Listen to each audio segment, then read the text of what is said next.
So this is my second day of asking moderate Republicans to give me 7 days, 7 videos.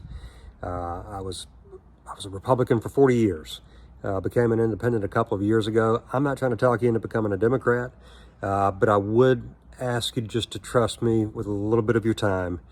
And let's talk about some of the issues, and in particular, blind party loyalty. When I broke away from the blind party loyalty a couple of years ago, the freedom that I felt, one was unbelievable, unexpectedly so. So I'm asking you, just between you and me, a few days.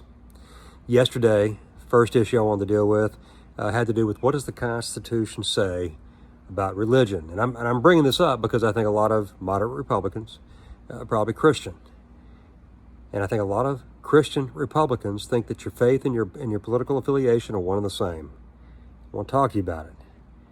What did the Constitution say about religion? It said the government was going to stay out of religion. That's all it said.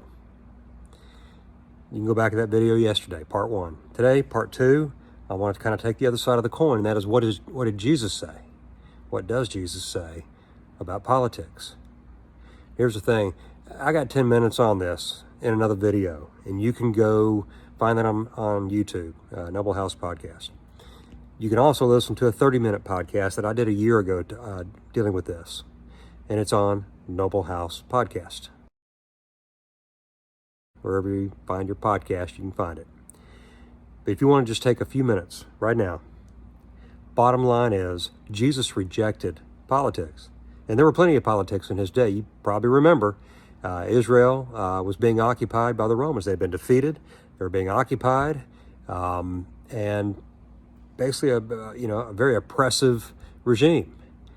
Christ came into that period of time, and think about it, one of the 3 temptations of Christ at the very beginning of his ministry was for vast political power, and he rejected it. He didn't just not talk about it, he actively rejected a political solution. I go into this in a lot more depth. Another example of it is that the 12 apostles that Jesus chose, 2 of them were political adversaries. One, you remember him, Matthew, tax collector. Basically, as a Jew, that meant he was a collaborator with the Romans. Another one, Simon the Zealot. Today we'd call it a patriot.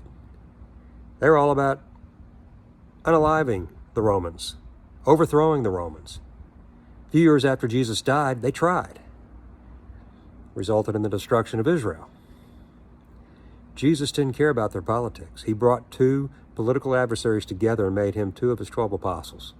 Jesus actively rejected politics. I know people, I'm close to people who have said, and I believe still believe, that if you are a Christian, you can't be a Democrat. How can a Democrat be a Christian? Go listen. There's a lot more to talk about with this. Go listen to episode 2, Noble House Podcast. The episode is entitled Christian Nationalism, Choosing Barabbas. If you know anything about the Bible, the title ought to tip you off a little bit. Please. This is day 2. What did Jesus say about politics? He didn't say anything, except he avoided it, he rejected it, he chose not to use politics. Why would we approach it differently today?